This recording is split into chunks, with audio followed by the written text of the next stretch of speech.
Boa tarde a todos. Sejam bem-vindos à conferência de resultados do segundo trimestre de 2025 da West Wing. Aqui comigo para a apresentação, Marcelo Kenji, nosso CEO, CFO e DRI. Antes de começarmos, gostaria apenas de fazer um breve disclaimer. Essa conferência está sendo gravada e traduzida simultaneamente, e todas as perguntas devem ser feitas pelo chat. Pedimos que, ao enviar suas perguntas, se identifique com o nome e instituição que representa. Questionamentos de jornalistas podem ser direcionados à nossa assessoria de imprensa pelo e-mail imprensa@westwing.com.br. Para continuarmos, gostaria de esclarecer que eventuais declarações que possam ser feitas durante essa conferência, relativas às perspectivas de negócio da companhia, projeções e metas operacionais e financeiras, constituem-se em crenças e premissas da diretoria, com base em informações atualmente disponíveis.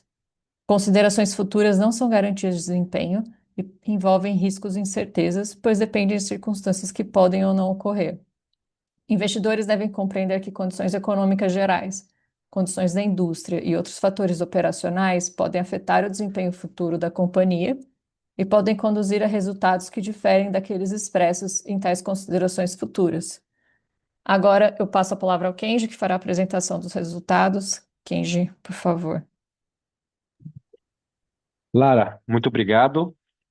Estejam todos bem-vindos ao call de resultados do segundo trimestre de 2025 da Westwing Brasil. Antes de iniciar a apresentação, só um panorama geral dos principais temas, tá? Encerramos mais um trimestre com melhora de resultado em relação ao ano anterior, é o 12º trimestre consecutivo em que essa melhora é apresentada.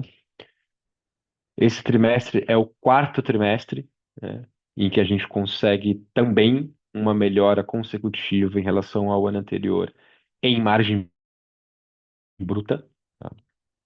Em termos de cenário e top line estão mantidos, né? Cenário de contexto de mercado, desafiador, bem como de top line.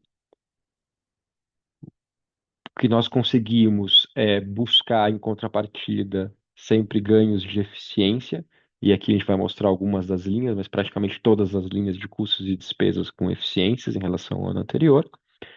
E o último destaque é o início, né, de um novo ciclo de investimento um pouco mais acelerado na nossa de private label, que tem como foco principal crescimento tanto de GMV quanto ganho de rentabilidade, tá? Então, basicamente, esses seriam os principais destaques desse trimestre, desse segundo trimestre de 2025.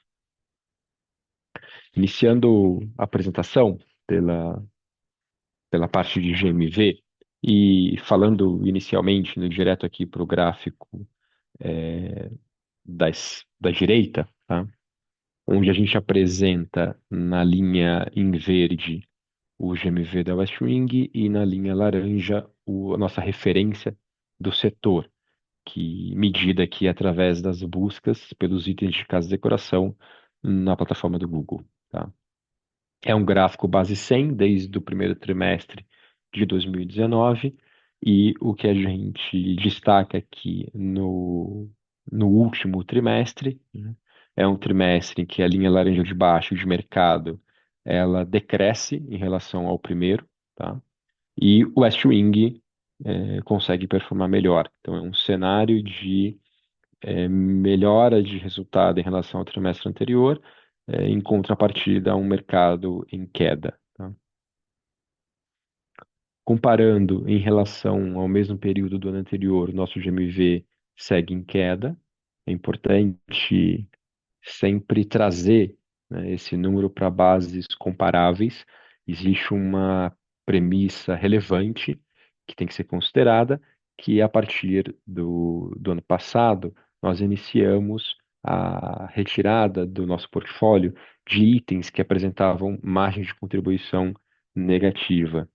E isso, sem dúvida, representa boa parte, da queda observada de GMV deste período em relação ao mesmo período do ano anterior. Tá?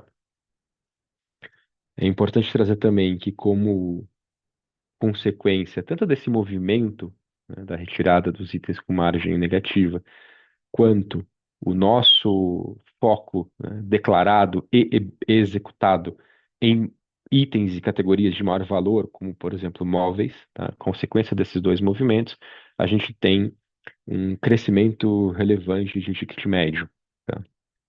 E, adicionalmente a isso, olhando, né, um trimestre em relação ao outro, nós conseguimos um aumento, né, um crescimento de 1,9% num contexto, num cenário que eu vou mostrar um pouco mais à frente, de otimização do investimento de marketing, tá? Em termos de GMV, esses eram os pontos. Aqui, talvez, o slide que eu queira chamar mais atenção na apresentação desse trimestre, em relação ao nosso private label, tá? Olhando primeiro o gráfico da direita em cima, que mostra a evolução do nosso share de private label em percentual do GMV.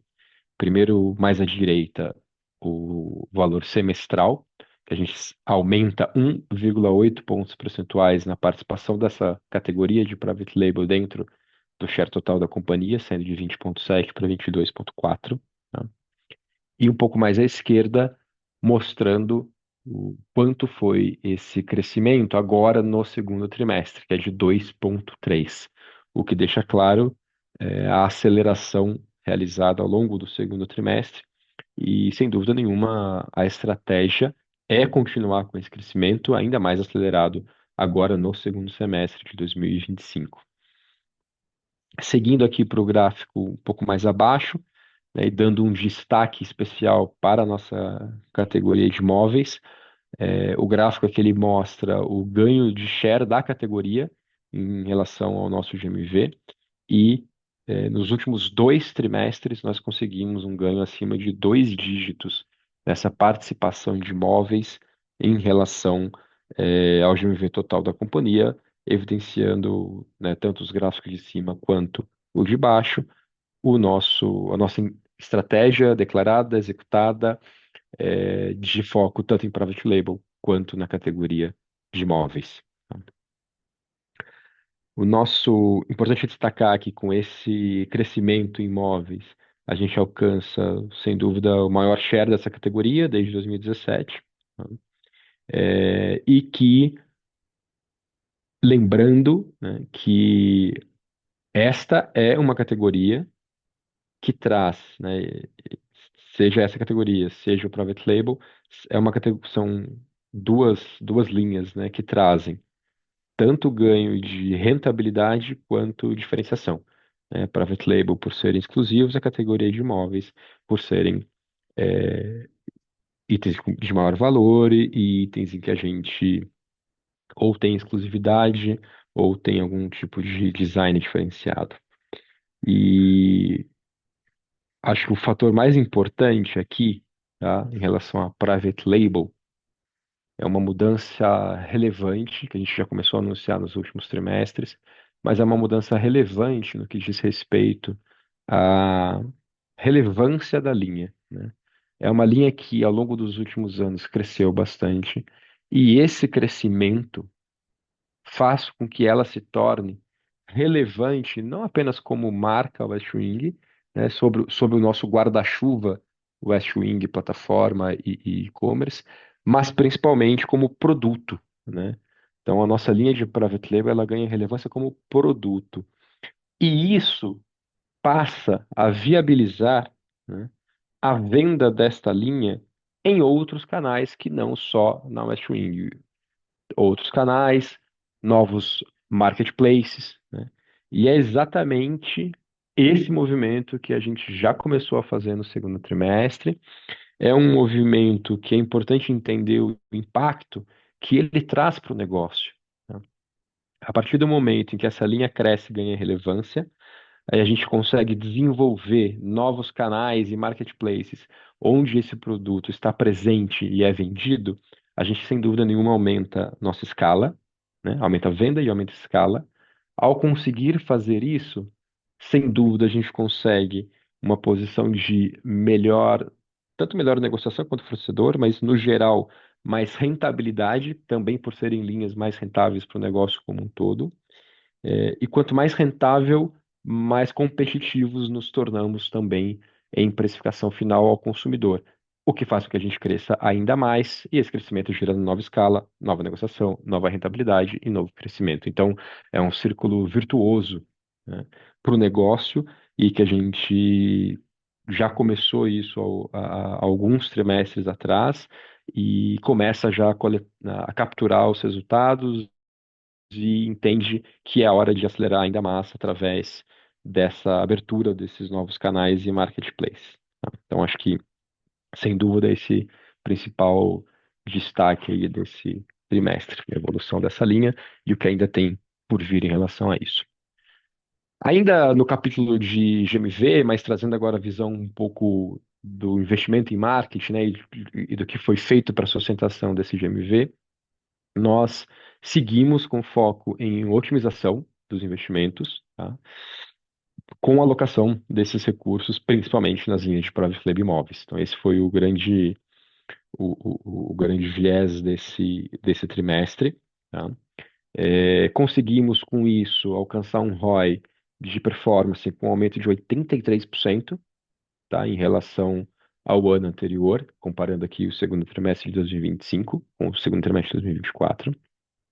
E olhando um pouco para o gráfico agora, à direita, a gente tem aqui os investimentos em marketing. Primeiro, nas barras abaixo, o valor em absoluto, e na linha de cima, o percentual em relação à receita líquida. Analisando os últimos dois trimestres, até um movimento que a gente já havia anunciado, né, no trimestre passado, nós conseguimos implementar a redução que estava prevista, essa otimização dos investimentos, caindo de 7,6 para 5,9, tá? É um ganho relevante, tá? Em relação à participação desse investimento sobre a receita líquida. É importantíssimo destacar que neste mesmo período, né, mesmo com essa redução, olhando um pouco o valor absoluto embaixo, de 20%, né, do valor absoluto de investimento em marketing, de um trimestre para o outro, nós crescemos 1,9% de MV. Então, é um contexto de otimização com uma redução de 20% de investimento, com um crescimento de 1,9% de MV. Tá? Acho que esse é o maior destaque aqui em relação ao capítulo de marketing. É muito importante entender o significado disso para o negócio, né? Essa otimização nos investimentos, sem dúvida nenhuma, abre bastante espaço para que a gente comece a fazer a alocação de recurso em novas avenidas de crescimento, tá? Eu vou destacar aqui, talvez algumas avenidas que a gente já testou, já já teve um resultado positivo e que estamos agora no momento de escalar, tá? Que é um exemplo de uma comunicação via CRM, obviamente, microsegmentada, com um foco forte em conversão, tá? Então, a gente já fez inúmeros testes, com bons resultados e todos os que têm sido positivos, a gente agora começa a automatizar, escalar e alocar recursos para isso. E continua, obviamente, acompanhando o resultado e avaliando a continuidade desses investimentos, e é de onde a gente entende que para os próximos trimestres a gente começa a ter já resultados positivos aqui em relação a isso.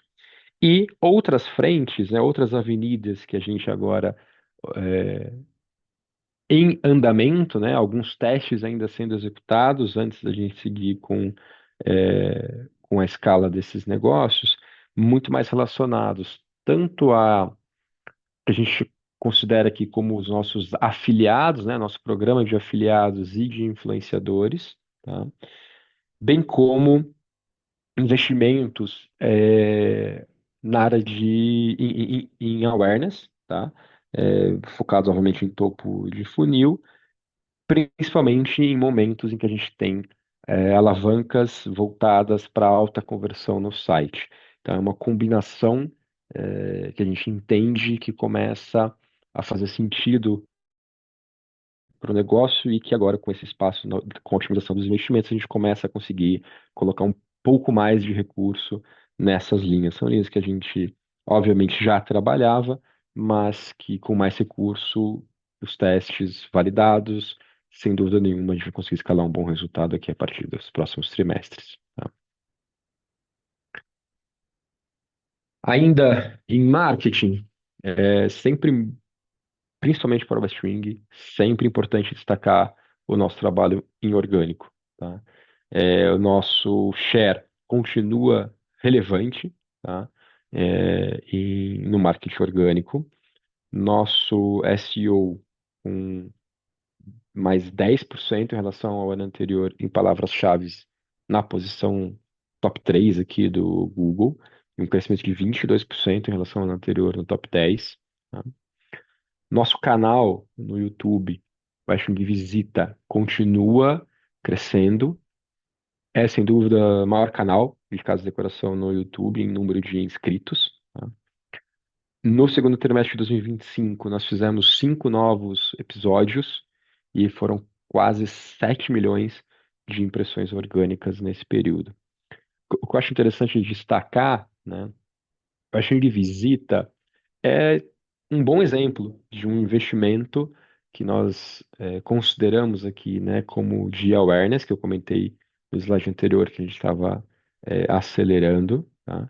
E o que eu acho interessante nele é que, além, né, do que já é esperado de um conteúdo orgânico, que é conteúdo e posicionamento relevante, nós temos conseguido fazer uma conexão importante com conversão, principalmente de itens de private label, que são itens que estão sempre presentes nessas casas citadas, que reforça de forma muito positiva esse grande pilar estratégico do nosso negócio, que é o private label, e isso tudo demonstrando cada vez mais a coordenação e a coerência entre todas as frentes do negócio, voltados para aquilo que é o essencial e o que é o nosso grande pilar estratégico. Tá? Mudando agora um pouco de assunto, saindo um pouco, né, de marketing e GMV e entrando no nosso capítulo aqui de custos, despesas e resultados financeiros. Tá? Queria destacar aqui, primeiro estamos falando de fulfillment, todas aquelas despesas é, entre logística, né, incluindo frete, nosso centro de distribuição, taxa de cartão, embalagens, custos com atendimento ao consumidor. Tá?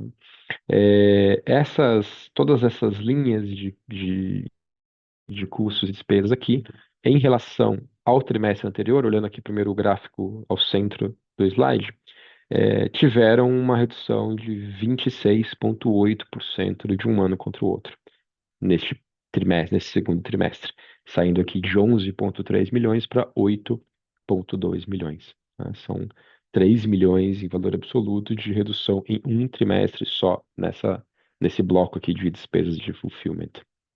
Olhando um pouco o gráfico da direita, tentando trazer um pouco mais, né, de histórico aqui de espectro, a gente tem uma redução desde 2023 já na casa de 36,5%, tá?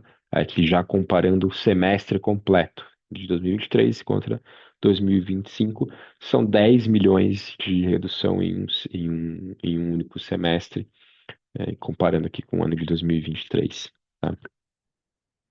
E acho que como principais ações destacadas aqui, especificamente nesse trimestre, que foram realizadas, né, para garantir e capturar essa redução, nós tivemos durante esse primeiro semestre o fechamento dos hubs, tanto de nossos hubs logísticos, tá? Tanto de BH quanto do Rio de Janeiro, e seguimos com foco em trazer tudo que for custo fixo para níveis cada vez mais saudáveis, né, comparado com o nosso atual nível de receita. Então, sem dúvida, a gente segue com este foco. O fechamento desses hubs foi voltado para isso. Eram hubs que tinham operações que estavam com prejuízo, e a gente é importante destacar que todos esses movimentos, né, de redução foram feitos no mesmo momento em que a gente segue com os nossos 3 selos, né, no Reclame no Reclame Aqui, no RA1000, a gente continua tendo os três selos RA1000, que é, sem dúvida nenhuma, uma entidade terceira, independente, testando a qualidade de atendimento, e no momento em que praticamente todos os nossos indicadores de nível de serviço são mantidos, seja melhor, inclusive, de prazo de entrega, seja on time de entregas, todos os indicadores de satisfação do consumidor. Então, sem dúvida, é um trabalho feito com muita assertividade e muito cuidado, conseguindo alcançar o resultado financeiro desejado sem impacto para o consumidor, melhorando ainda mais a qualidade dos nossos serviços. Como consequência aqui, né, olhando já a margem de contribuição 2, tá, que é basicamente após a retirada das despesas aqui de fulfillment, sem dúvida, com um ganho de margem bruta, uma redução nas despesas de fulfillment, né, e todo o movimento realizado de retirada de itens com margem negativa, a margem de contribuição 2 ela aumenta, tá? O que mostra, basicamente, coerência com a estratégia declarada e implementada ao longo todos esses últimos trimestres, tá? Destacando um pouco os números, tá? Aqui no gráfico central, a gente tem um comparativo do segundo trimestre de 25 em relação ao segundo trimestre de 2024, onde a gente tem praticamente aqui um ganho de R$ 1 milhão em margem, tá? São quase 5 pontos aqui de ganho, um crescimento de 17% nessa margem absoluta, tá? Se a gente for olhar o semestre, esse ganho ele é de 52%, a gente está falando aqui de R$ 3,7 milhões em ganho, saindo de praticamente 9 pontos de margem sobre a receita líquida para 16 pontos de margem, tá? Sem dúvida, mais uma vez, consequência e coerente com as estratégias implementadas até agora.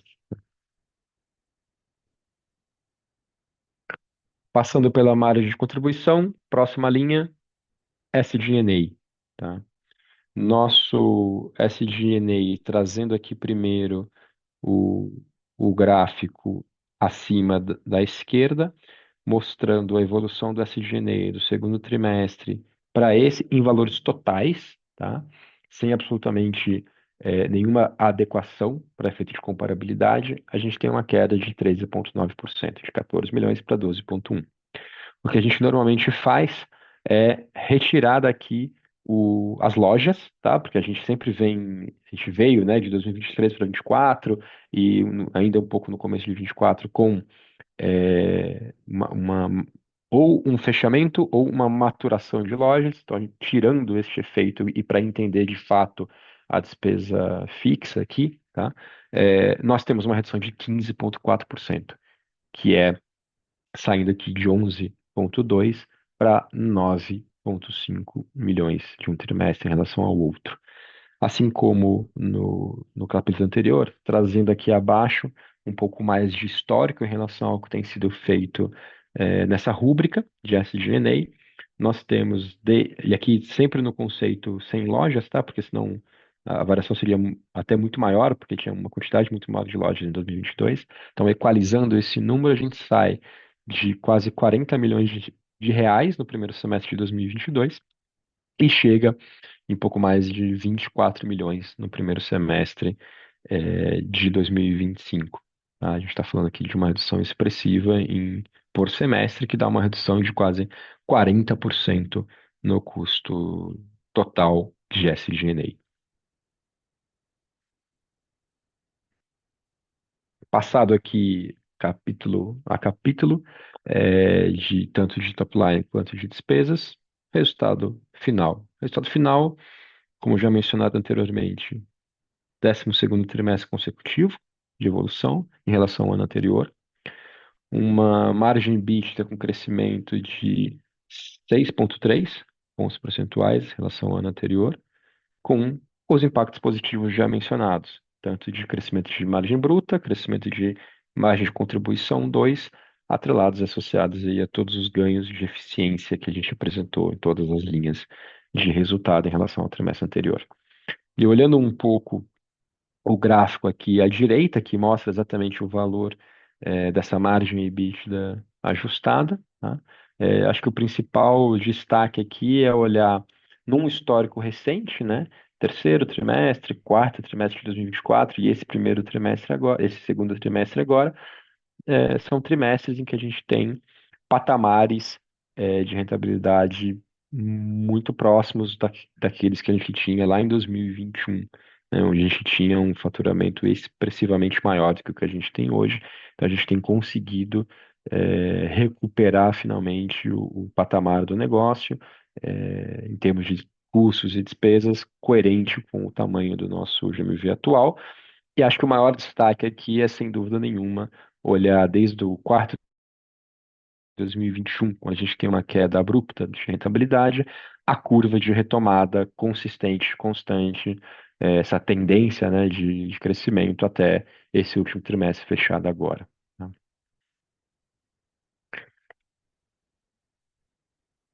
E último indicador aqui, antes da gente ir para os financials consolidados, fluxo de caixa, tá?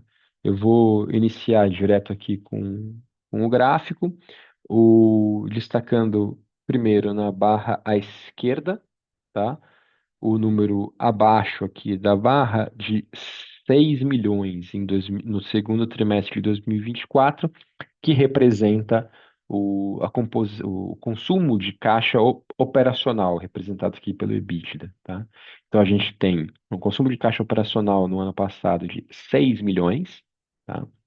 E o caixa final do ano passado, ele é favorecido, né, por cerca de 3,3 milhões oriundos de uma variação positiva de capital de giro. Basicamente, um momento em que nós ainda estávamos, por exemplo, escoando o estoque antigo do negócio, tá? Em volumetria menor do que foi 2023, mas ainda expressiva, tá?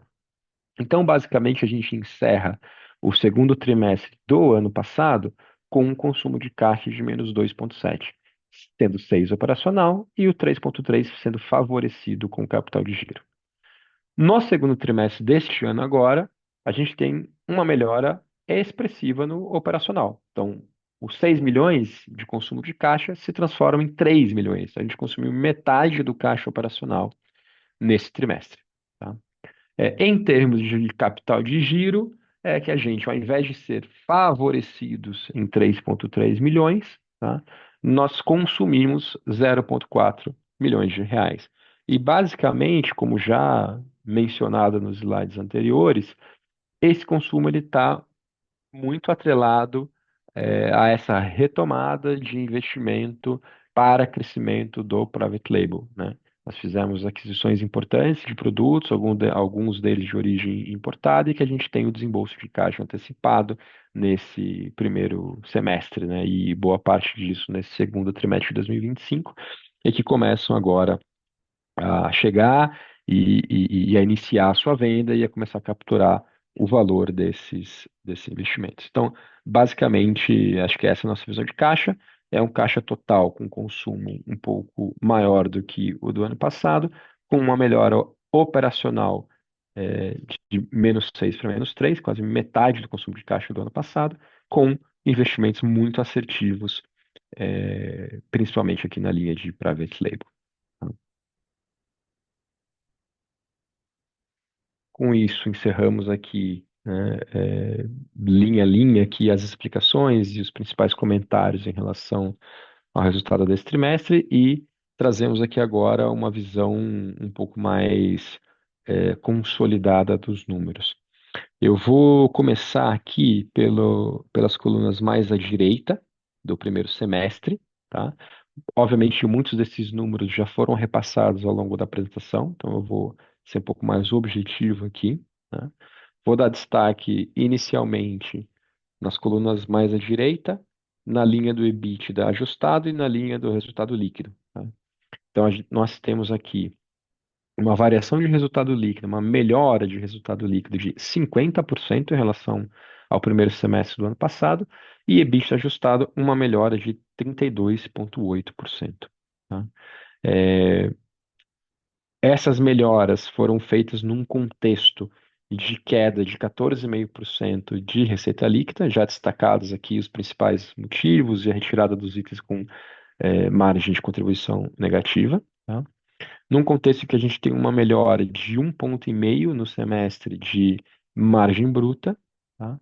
E uma redução geral de despesas operacionais, aqui somando fulfillment, SG&A e marketing, de 25,4%. Então, basicamente, o resultado ele é melhorado, apesar de um cenário de queda de receita, através de melhora tanto de margem bruta quanto de todos os indicadores de custos e despesas operacionais.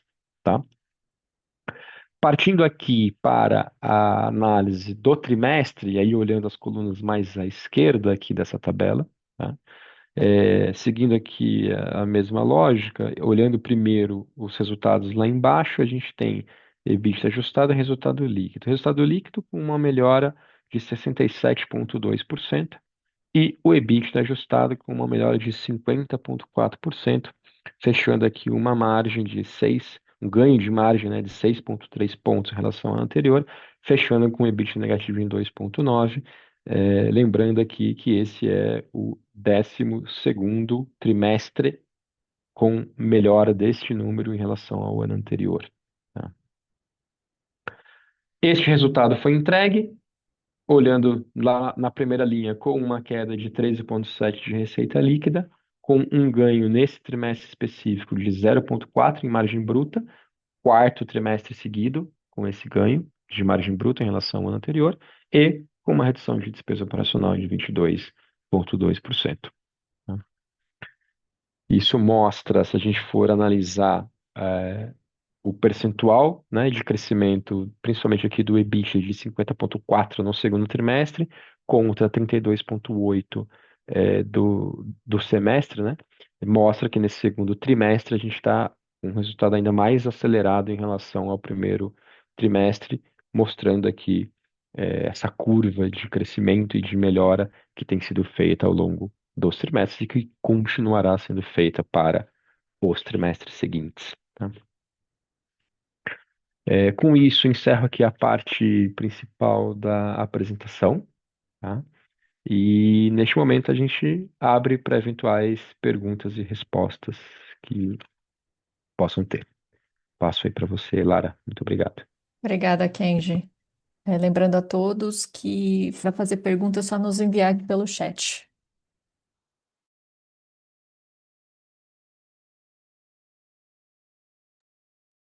Temos uma primeira pergunta aqui, Kenji, que diz que além da estratégia de maior agressividade do private label, quais são as outras estratégias de melhoria de performance de GMV?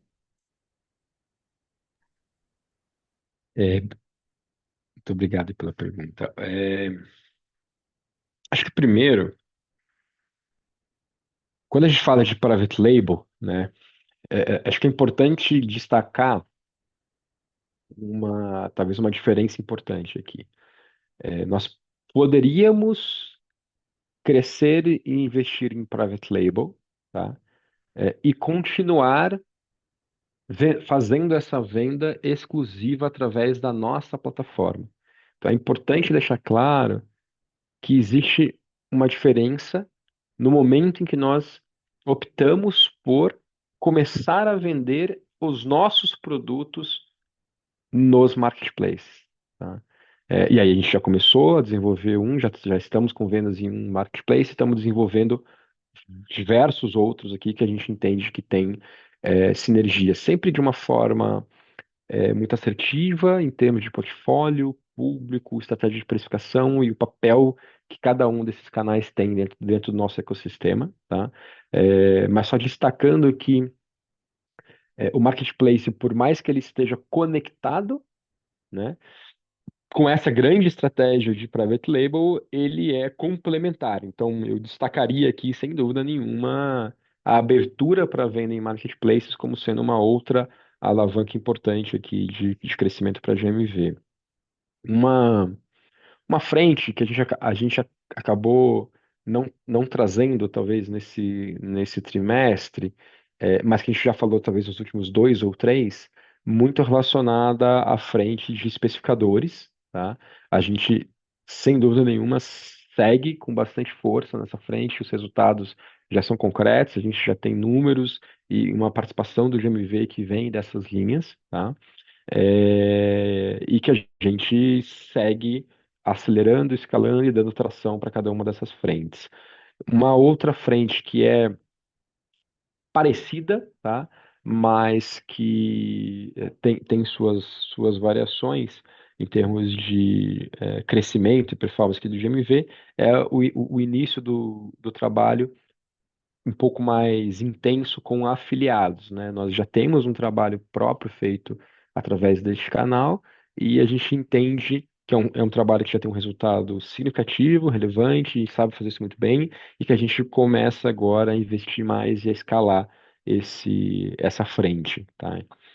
E acho que já comentei um pouco nos slides anteriores quando falei de marketing, mas eu acho que vale destacar aqui que até para dar a dimensão, né, da relevância desta ação, que são as ações voltadas para CRM, os conteúdos, as comunicações, todas microsegmentadas, que têm um retorno de conversão muito acima da média. Então, talvez como grande resumo aqui, tentando trazer as principais frentes que a gente tem no momento, além do private label, é a complementariedade de abertura para os marketplaces, o trabalho que já é feito há alguns trimestres e que a gente só cresce em termos de especificadores, um programa de afiliados com sucesso que a gente começa a investir a escalar mais, e todas as frentes de CRM com comunicações microsegmentadas que a gente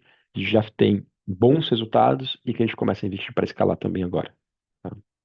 Acho que de principais tópicos eu destacaria esse aqui nesse trimestre, tá bom, Lara? Tá ótimo, obrigada, Kenji. Temos mais uma pergunta aqui, que é o que tem sido feito em marketing de performance para gerar essa melhoria significativa de retorno sobre o investimento, de ROI. Tá. É, acho que só retomando, né, eu acho que é importante trazer, né, é, que não só a melhoria do ROI, do que é investido, né, ou seja, para cada real colocado, o quanto de retorno que eu tenho desse investimento, tá? Mas que também o negócio como um todo, né, e aí já incluindo a distribuição entre o share de orgânico e pago, tá, de um trimestre para o outro, a gente, sem dúvida nenhuma, conseguiu um ganho importante aqui de otimização quando a gente reduz 20% do investimento e traz 1,9% a mais de GMV. Tá? Eu acho que o que é possível abrir aqui de informação sobre esse assunto, acho que é importante trazer que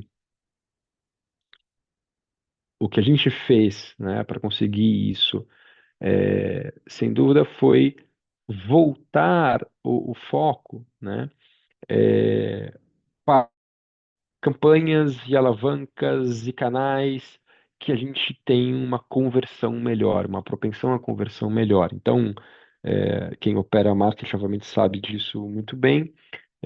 A quantidade de possibilidades de investimentos que existem e que a gente, no dia a dia, na semana a semana, no mês a mês, a gente escolhe onde colocar mais ou menos recurso. Todos os algoritmos, as ferramentas são voltados para isso e a gente consegue parametrizar entre trazer um pouco mais de awareness e topo de funil ou trazer um pouco mais de conversão. E as escolhas que a gente fez ao longo desse trimestre foram mais voltadas para a conversão, e é esse o resultado que a gente enxerga. Isso é sempre, eu gosto sempre de trazer isso de uma forma nunca definitiva, porque eu entendo que existem ciclos, né? Então a gente está o tempo todo arriscando, aprendendo e desenvolvendo novas linhas, e quando dá certo, a gente otimiza, foca nas que deram certo e gera fôlego para uma próxima rodada, e com isso a gente está o tempo todo se reinventando e o tempo todo garantindo o melhor resultado, otimizado, trazendo GMV para o marketing. E acho que como segundo destaque, tá? É, eu traria talvez um pouco de um volume de coordenação ainda maior entre todas as frentes de negócio. Então, a gente começou a intensificar, né, todas as nossas ações com um alinhamento mais profundo entre produto, precificação, conteúdo e marketing, né? Então, são todas as frentes de negócio olhando naquele mesmo dia, naquele mesmo minuto, para a mesma coisa e trazendo o consumidor para converter de uma forma muito coesa, de uma forma muito bem coordenada, né? A gente percebe diferenças relevantes de resultado nos momentos em que a gente consegue fazer essas ações mais intensas e mais coordenadas. Então, acho que é isso que também tem sido uma frente importante aqui de melhora desse resultado, tá bom? Acho que é isso, Mara. Tá ótimo, obrigada, Kenji. Lembrando mais uma vez a todos que para fazer perguntas só nos enviar aqui pelo chat, por favor.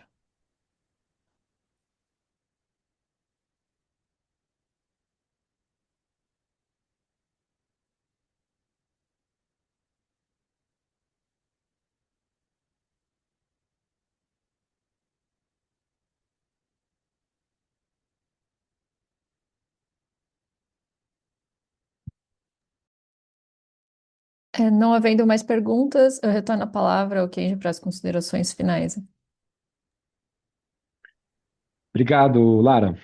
É, Vou trazer aqui só esse slide de destaques, né, para lembrar tudo que a gente falou aqui até agora. Estamos falando do 12º período com crescimento de EBITDA em relação ao ano anterior. Crescemos de um trimestre para o outro 1,9% o nosso GMV. Nossa margem bruta melhorou em 0,4 pontos percentuais em relação ao ano passado, ao mesmo período, o que significa que já é o quarto trimestre consecutivo com melhora de margem bruta em relação ao ano anterior. Tá? Nossas despesas com fulfillment, redução de 26,8%. Como consequência disso, estamos falando de quase 5 pontos a mais de margem de contribuição 2 em relação ao ano anterior. Além disso, mais 15% de redução no nosso SG&A, olhando aqui o número ex lojas e sem one-offs, tá? O que representa 6,3 pontos, né, no final disso tudo, 6,3 pontos de ganho de margem EBITDA e quase 13 pontos a mais de margem líquida agora em relação ao anterior, no segundo trimestre. Acho que esses, sem dúvida, são os principais números e resultados do negócio. Como, e já encerrando aqui e agradecendo a todos, como palavras finais, negócio, companhia, acionistas, seguimos, né, com muito foco, né, em alcançar o break-even do negócio, cada vez mais próximos desse resultado. E, sem dúvida nenhuma,